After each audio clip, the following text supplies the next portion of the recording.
সরকার পালিয়েছে, মিশরের সরকার পালিয়েছে, লিবিয়ার সরকার পালানোর পথ খুঁজছে। এই সরকার পালানোর পথ খুঁজে পাবে না মাননীয় স্পিকার।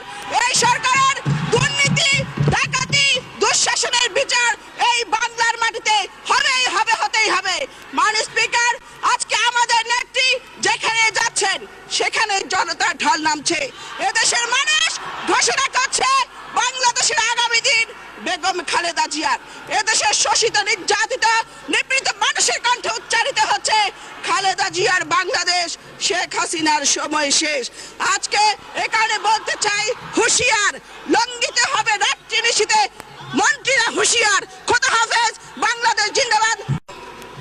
আমার বক্তব্যের সময়ও কম, তাই মহামান্য রাষ্ট্রপতিকে ধন্যবাদ জানানোর সময় আমার নেই। মাননীয় স্পিকার, মাননীয় স্পিকার, বক্তব্যের শুরুতে আমি শ্রদ্ধা ভরে স্মরণ করছি স্বাধীনতার মহান ঘোষক, সফল সৈনিক, সফল যোদ্ধা, সফল রাষ্ট্রনায়ক, বহুদলীয় গণতন্ত্রের প্রবক্তা শহীদ রাষ্ট্রপতি জিয়াউর রহমানকে। মাননীয় স্পিকার, আমরা দেখছি বিদেশ থেকে ওই সাদা চামড়ার একজন সাংবাদিককে ভাড়া করে এনে এই আষাঢ়ে গল্প তৈরি করার চেষ্টা করছে এই সরকার। মাননীয় স্পিকার, প্রধান বিচারপতি খায়রুল হক শেখ মুজিবের চেয়েও বড় আওয়ামী লীগার। উনি যখন বিচারপতি ছিলেন, প্রধান বিচারপতি হবার জন্য উনি একটি রায় দিয়েছিলেন শহীদ জিয়াকে স্বাধীনতার ঘোষক বলা যাবে না। খায়রুল হকের, আওয়ামী লীগ নেতা খায়রুল হকের এই আওয়ামী লীগ মার্কা রায় আমরা মানি না, এদেশের মানুষ মানে না। আইন প্রতিমন্ত্রী কিছুক্ষণ আগে উনি বক্তব্য দিয়েছেন, উনার বক্তব্য শুনে মনে হয়েছে উনার চিকিৎসা প্রয়োজন। ওই আইন প্রতিমন্ত্রী কিছুদিন আগে বলেছেন যারা শহীদ জিয়াকে স্বাধীনতার ঘোষক বলবে উনি নাকি শাস্তিমূলক ব্যবস্থা নেবেন। কি ব্যবস্থা নেবেন? গ্রেপ্তার করবেন, নির্যাতন করবেন? আমরা ভয় পাই না। ওই ফাঁসির মঞ্চে গিয়েও আমরা বলবো শহীদ জিয়া স্বাধীনতার ঘোষক, শহীদ জিয়া স্বাধীনতার ঘোষক, শহীদ জিয়াই স্বাধীনতার ঘোষক। মাননীয় স্পিকার, এই সরকার গণতন্ত্রের লেবাসে একটি স্বৈরাচার। এই সরকারের 3 গুণ: ইফটিজিং, দর্শন, মানুষ খুন। এই সরকারের নেতা কর্মীরা ইফটিজিং করছে মেয়েদের সাথে, আর সরকার ইফটিজিং করছে জনগণের সাথে। কিছুদিন আগে এই সরকারের প্রধানমন্ত্রী বলেছেন এদেশের মানুষ নাকি 4 বেলা খাচ্ছে। কথাটি অসত্য। অবশ্য খাচ্ছে। আওয়ামী লীগের নেতা কর্মীদের ক্ষুধা এত বেশি বেড়ে গেছে তারা 4 বেলা না 8 বেলাই খাচ্ছে। মাননীয় স্পিকার, মাননীয় স্পিকার, মহামান্য রাষ্ট্রপতি যখন ভাষণ দিচ্ছিলেন আপনি কি লক্ষ্য করেছিলেন মহাজোটের একজন শরিক নেতার মন খুব খারাপ ছিল? পত্রিকায় দেখেছি উনার হৃদয়ে নাকি রক্তক্ষরণ চলছে, বুকে বড় ব্যথা। 26 মাস হইয়া গেল, কেউ কথা রাখেনি। রাষ্ট্রপতি বানানো তো দূরের কথা, চকিদারও বানাইল না এই সরকার। আর আমাদের এমপি মমতাজের কণ্ঠে কণ্ঠ মিলিয়ে উনিও গান গাইলেন, আমার বুকটা ফাইটটা যায়, আমার চোখের সামনে দিয়া জিল্লুর রহমান পতাকা উড়াইয়া চইলা যায়, আমার বুকটা ফাইটটা যায়।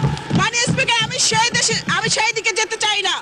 কথা ছিল ডিজিটাল বাংলাদেশ গড়বার। 26 মাসের মাথায় ডিজিটালের ডিজিটা ডিলেট হয়ে সব কিছু টাল হয়ে গেছে। সবাই যেন কেমন একটু বেসামাল। কারণ প্রধানমন্ত্রীর মতো ওনারা সকলেই ভাটার টান অনুভব করছেন। অর্থমন্ত্রী টাল, আইন প্রতিমন্ত্রী টাল, স্বরাষ্ট্র প্রতিমন্ত্রী টাল, বাণিজ্য মন্ত্রী টাল, সবাই যেন একটু বেসামাল। আমরা দেখছি প্রধানমন্ত্রী ছেলে সচিব ওয়াজেদ জয় আমেরিকা থেকে প্রতি মাসে আসেন এবং টাকার ভাগ নিয়ে প্রতি মাসে চলে যাচ্ছেন। সেখানে নাকি তিনি কালো টাকার পাহাড়ে গড়েছেন। কিছুদিন আগে 300 কোটি ডলার বিনিয়োগ করে উনি সেখানে ব্যবসা শুরু করেছেন। এই টাকা উনি কোত্থেকে পেলেন আমরা জানতে চাই। ছেলে গেলে বোন আসে লন্ডন থেকে, আমার ভাগ কোথায়? এভাবে চলছে। মাননীয় স্পিকার, মাননীয় স্পিকার, আমাদের দেশের স্বরাষ্ট্র প্রতিমন্ত্রী ওই শাহরুখ খানের কনসার্টে গিয়ে বসে গেলেন। ছি মাননীয় স্পিকার, ছি। ওই মিউ মার্কা স্বরাষ্ট্র প্রতিমন্ত্রী আবার হুঙ্কার ছাড়ে তারেক রহমান দেশে ফিরলে তাকে গ্রেপ্তার করা হবে। আমরা বলতে চাই, তারেক রহমান বাংলাদেশের রাজনীতিতে উজ্জ্বল নক্ষত্র, তিনি বাংলাদেশের ভবিষ্যৎ। আজকে তারেক রহমানকে ষড়যন্ত্র করে নির্যাতন করে তারেক রহমানের কোমর ভাঙা যায়, কিন্তু মনোবল ভাঙা যায় না। ক্ষমতার জোরে তাকে বন্দী রাখা যায়, কিন্তু পরাজিত করা যায় না। তিনি আজকে অসুস্থ, সুস্থ হবার সাথে সাথে তিনি বাংলার মাটিতে ফিরবেন। কোনো বাধা, কোনো হুমকি, কোনো মামলা তারেক রহমানের দেশে ফিরে আসাকে ঠেকাতে পারবে না ইনশাআল্লাহ। তিনি যেদিন বাংলার মাটিতে ফিরবেন, সেদিন ওই জিয়া বিমানবন্দরে লক্ষ কোটি মানুষ তাকে বরণ করতে যাবে। যেই হাত দিয়ে গ্রেপ্তার করতে যাবেন, সেই হাত ফেরত আসবে না, সেই কালো হাত সেখানে ভেঙে গুড়িয়ে দেওয়া হবে। মাননীয় স্পিকার, আমাদের অর্থমন্ত্রী উনি শেয়ার বাজারে বিনিয়োগকারীদের বললেন ফটকাবাজ। এই সরকার শেয়ার বাজারে সাধারণ মানুষের টাকা লুট করেছে। জনাব হাবিবুর রহমান বলেছেন দেশ আজ বাজিকারের হাতে, আর শেয়ার বাজারে স্লোগান উঠেছে শেখ হাসিনা বাজিগার, সবাই মিলে তারে ধর। আর আমাদের প্রধানমন্ত্রী বললেন উনি শেয়ার বাজার বুঝেন না। এটি বলে পার পাওয়া যাবে না মাননীয় প্রধানমন্ত্রী, আপনাকে শেয়ার বাজার বুঝতে হবে।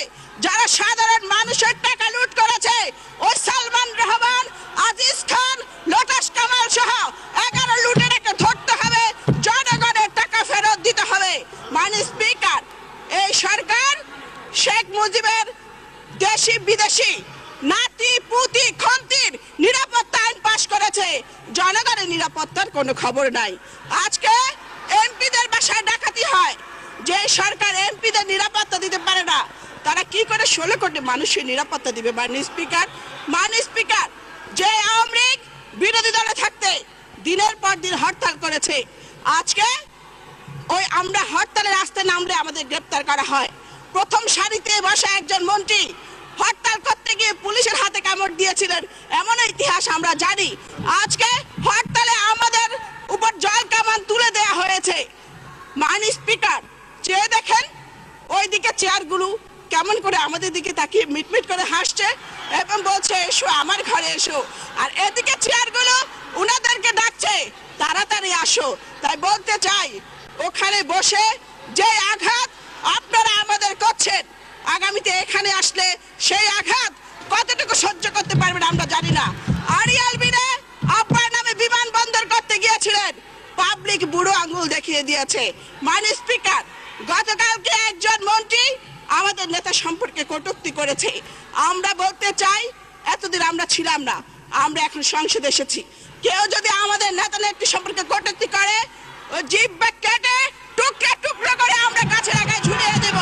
মাননীয় স্পিকার, ক্ষমতার জোরে, গায়ের জোরে এই সরকার অনেক পাপের বোঝা বাড়ি করে ফেলেছে। মাননীয় প্রধানমন্ত্রী, আপনি যেভাবে আমাদের নেত্রীকে বাড়ি ছাড়া করেছেন, এদেশের মানুষ আপনাকে সেভাবে ক্ষমতা ছাড়া করবে।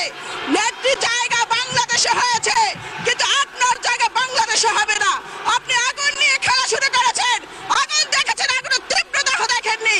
যে আগুন নিয়ে আপনি খেলছেন, সেই আগুনের লেলিহান শিখা আপনাকে গ্রাস করবে। বিদেশি কোন প্রভু আপনাকে রক্ষা করতে পারবে না। জনতার রুদ্ররোল ভয়ঙ্কর, দেখেছেন না? তিউনিসিয়া সরকার পালিয়েছে, মিশরের সরকার পালিয়েছে, লিবিয়ার সরকার পালানোর পথ খুঁজছে।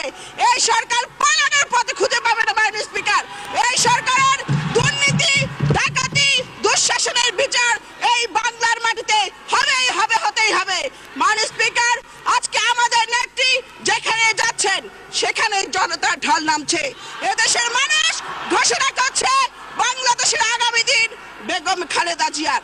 এদেশের শোষিত, নির্যাতিত, নিপীড়িত মানুষের কণ্ঠে উচ্চারিত হচ্ছে খালেদা জিয়ার বাংলাদেশ, শেখ হাসিনার সময় শেষ।